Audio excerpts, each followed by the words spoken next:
Noong 2018, naispatan ng isang surveillance drone ng CIA ang papasugod na mahigit 500 na mga Russian mercenaries at Syrian fighters na sakay ng mga armored vehicles at mga tangke papunta sa isang planta ng langis na kontrolado ng mga kano sa loob ng Syria.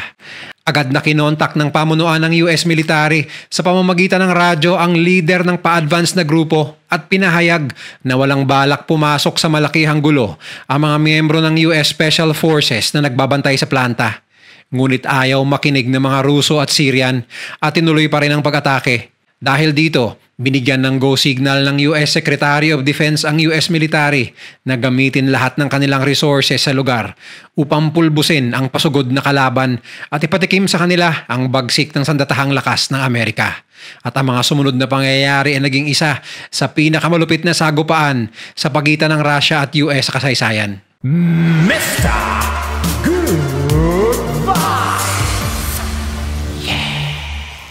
Matatandaan na matagal nang sinasalot ng sigalot ang bansang Syria dahil sa mapang-api at malupit na pamamalakad ng kanilang gobyerno na mariing suportado naman ng Russia dahil sa pagbibigay ng access ng Syria sa Russian Navy sa Mediterranean Sea.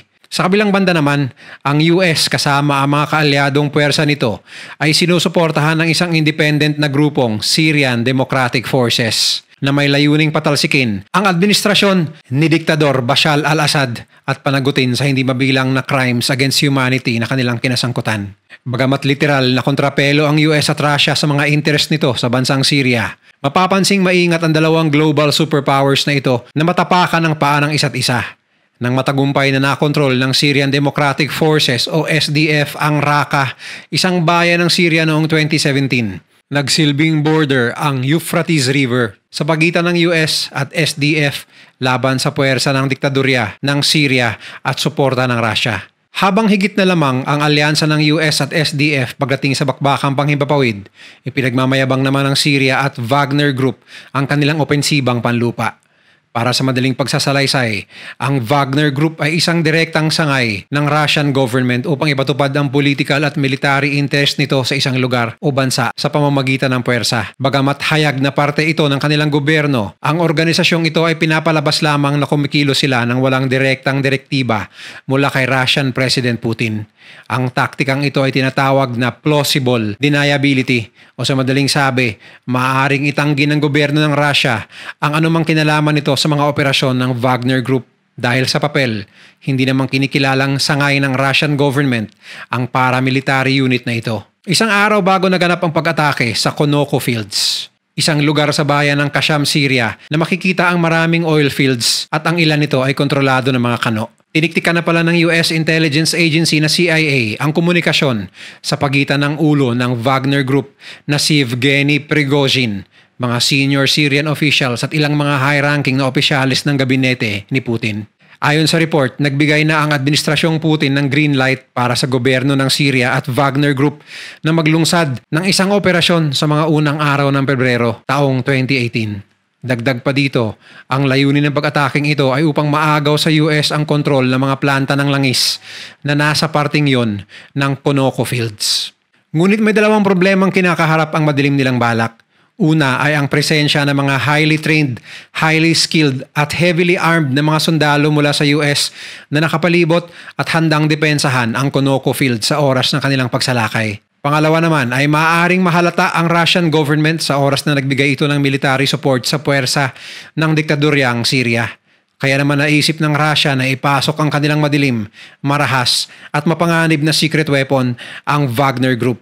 Sa mga sumunod na araw, kapansin-pansin ang biglaang pagdating ng dose-dosenang military planes mula Russia sa kabilang banda ng Euphrates River. Dahil dito, agad na nag-establish ng komunikasyon ng US officials sa mga Russian officials upang i-report at bigyang babala ang tila agresibong military activity na yon. Ngunit ang sagot lamang na nakuha ng US mula sa Russia ay wala silang kontrol sa tinutukoy nilang military activity doon. Matapos ang mga pag-uusap na ito, agad na naglabas ng statement ang Russia na tanging ang Syrian government soldiers at ilang mga militanteng grupo lamang ang may inisyatiba sa naturang aktibidad sa Euphrates. At wala silang kinalaman sa anumang layunin ng kilusang ito. Habang lalong tumitindi ang pag-advance ng Syria at Russian forces patungong Konoko gas plant, Kitang-kita sa feed ng mga drones ng US na ang 40 US Delta Force Rangers na naroon kasama ang mangilan-ngilang Kurdish at Arab fighters nilang kaalyado ay malubhang dehado pagdating sa kanilang bilang. Hindi lamang yon, mayroong 27 na armored vehicles kasama ang ilang mga tangke ang uma-advance patungo sa kanilang posisyon. Sa kasamaang palad, hindi sapat ang kargada ng US na naroon upang harapin ang ground forces na nagbabadyang sumalakay sa kanila. Ganun pa man, mula sa isang US camp na may layong 32 kilometers, agad na dineploy ang mga Green Berets at isang platoon ng Marine Infantry para magbigay suporta sa nagbabadyang girian sa Euphrates River. Inalerto rin ang lahat ng air assets ng US forces na nakabase sa Udeid Air Base sa bansang Qatar upang rumisponde sa nagbabadyang krisis. Kinagabihan ng February 7, 2018, malinaw sa feed ng US intelligence na mabilis na nagpo-formation ang Syrian forces sa kabilang banda ng ilog. Dahil dito, ang mga US Delta Force Rangers ay agad na bumuo ng sarili nilang formation habang ang mga Marines naman ay agad na nagtungo sa kanilang mga strikers o mga armored vehicles at ready nang mag-provide ng suporta sa lalong madaling panahon. Bagamat 16 lamang ang bilang ng US Marines na handang rumisponde, lula ng mga strikers, mas malakas naman ang kargada at equipment ng mga ito kumpara sa kayang ibato sa kanila ng pinagsamang puwersa ng Syria at Russia. Bilang paglalarawan, ang bawat striker ay mayroong Javelin anti-tank missiles na maaaring magdulot ng malawakan at malakihang pinsala sa mga sasakyang pandigmang matatamaan ito. Kasama ng Javelins ay mga thermal optics at extra intelligence gathering devices upang bigyan ng advantage ang US sa kampanyang ito. Pagsapit ng 8:30 ng gabi, matagumpay ang Wagner Group at Syrian forces na makalapit sa planta na may layong 1.5 kilometers na lamang. Makikitang nauuna sa formation ang tatlong T-72 na tangke. Ilang mga maliliit na tangke rin ang pasikretong rumeresponde mula sa hanay ng Syria at Wagner Group na nagtatago sa mga buildings patungong Euphrates River. Bagamat pinipilit nilang ikubli ang kanilang mga reinforcements, kitang-kita sa drone surveillance ng US ang bawat nilang galaw. Bagamat may sapat ng impormasyon ng US forces ukol sa nagbabadyang engkwentro, hindi pa rin binibigyan ng go signal ang Quick Reaction Force na Marines sa di kalayuan. Maging ang Pentagon ay ginagawa ang kanilang makakaya upang makipag-usap sa Russia para hindi maging opsyon ng isang malawakang giyera sa rehiyon na yon ng Syria. Ngunit anumang subok ng demokrasya, tila nang ibabaw pa rin ang utak pulbura ng pinagsanib puwersang Syria at Wagner Group. Maya-maya lang, sunod-sunod na pagratrat ng mga kanyon at heavy machine guns ang dumagundong mula sa kabilang banda ng ilog. Bagamat hindi asintado ang bawat tirada, batid ang panganib na dala ng opensibang ito dahil sa dami ng ibinabato ng Wagner Group at Syria sa maliit na bilang ng US forces na nasa Konoko gas plant. Dahil dito, napilitang magkubli sa mga reinforced na taguan ng tropahan habang naghihintay ng direktiba mula sa kanilang mga superior. Nang makatanggap ng go signal, agad nilang kinuha ang kanilang kakarampot na anti-tank missiles para pansamantalang pahinain ang opensiba na unti-unting umaararo sa kanila. Bagamat tila lahat ng mga sundalo doon ay nasa hukay na ang isang paa, hindi pa rin nag-anunsyo ng all-out confrontation ng US laban sa Syrian troops at Wagner Group. Nagtagal pa ng 15 minuto ang kalbaryong tiniis ng mga US troops dahil sa pagpilit pa rin ng pakikipagnegosasyon ng White House sa Russia na itigil ang opensibang ito. Ngunit patuloy pa rin ang pagdinay ng Russia sa kanilang kinalaman at paulit-ulit na sinasabing wala silang kontrol sa mga grupong sangkot sa engkwentrong yon. Sa loob din ng pinakamahabang 15 minutes ng mga US Special Forces sa Konoko gas plant, siya namang pag-advance na rin ng Quick Reaction Force na pawang nakapatay ang mga headlights ng sasakyan at marahang binabaybay ang lokasyon ng maliit na digmaang yon.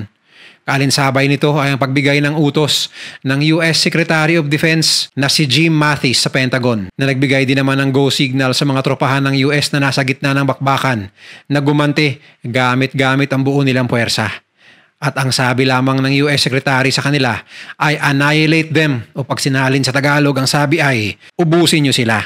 Literal na ilang segundo lamang ang lumipas, ang naturang order ay agad na natanggap ng mga American commanders na nagkalat sa rehiyon ng Syria.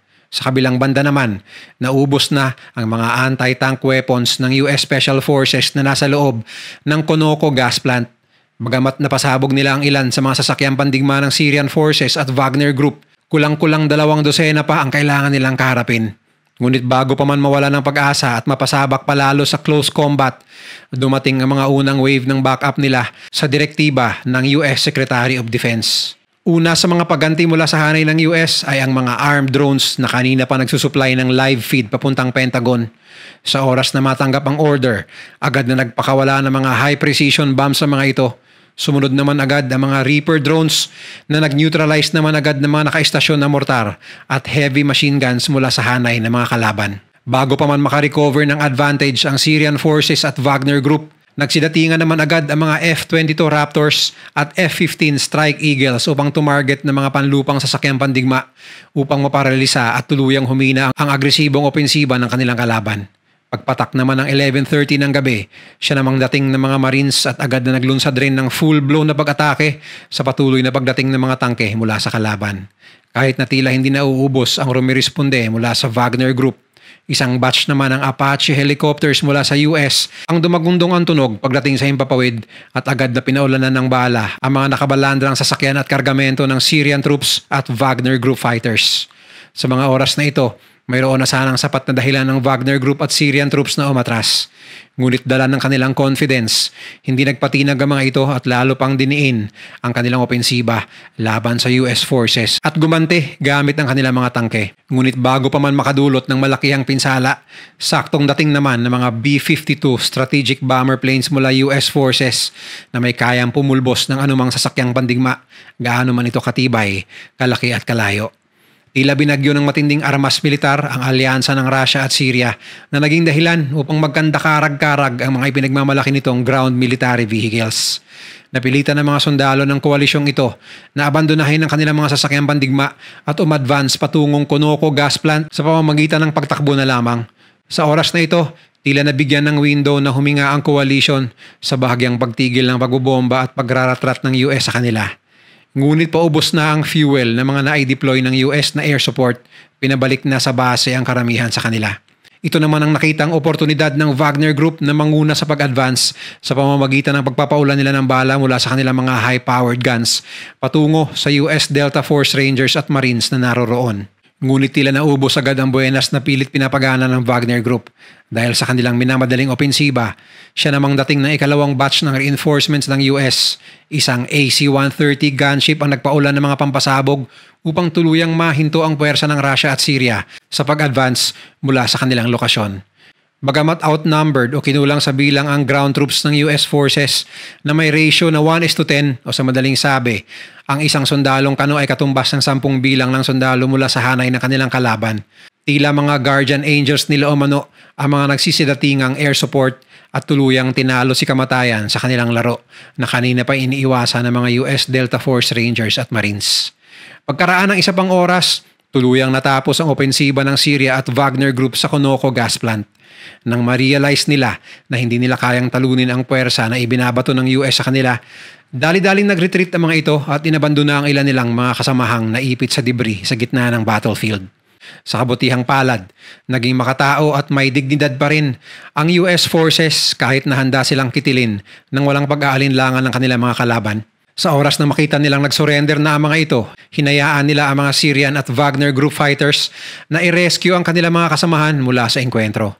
Ang 500 fighters mula sa hanay ng Syria at Wagner Group ay lubos na nalagasan at tuluyang napatiklop ng technical, systematic at deadly US forces na bagamat lugi sa bilang ay lamang na lamang naman sa experience, equipment at efficiency. Habang isa lamang ang kumpirmadong injured mula sa hanay ng US at Syrian Democratic fighters. Iba-iba naman ang report na inilathala tungkol sa mga casualties mula sa hanay ng mga Ruso, kahit na malinaw na nalagasan ito ng napakarami. Ayon sa inilabas na report mula sa investigasyon ng Russian government, 4 lamang daw ang nasawi mula sa nasabing engkwentro. Ayon naman sa isang German na pahayagan na may pangalang Der Spiegel, walang Russians ang involved sa bakbakang naganap sa Syria noong February 7, 2018. Ngunit ayon sa mga independent investigation na isinagawa ng Conflict Intelligence Team sa Russia na isang pribadong kumpanya, tinatayang mahigit sa 30 Russians ang nasawi mula sa pakikipagbakbakan sa US forces noong araw na yon at hindi mabilang na mga Syrian fighters ang sinundo ni kamatayan. Patunay lamang ang Battle of Kasham na ang pagbangga sa US forces ay isang malaking babala. na hindi kailanman susuko, aatras at papalugi ang bansang ito lalo na pagdating sa kanilang air superiority saan man o anumang uri ng bakbakan ng kanilang sasabakin. Lalong-lalo na sa ngalan ng kapayapaan at demokrasya. Kung nagustuhan mo ang video na to, share mo naman sa iba at mag-subscribe ka na rin. Panoorin mo na rin yung mga videos na nasa kanan para lalo pang maubos ang oras mo.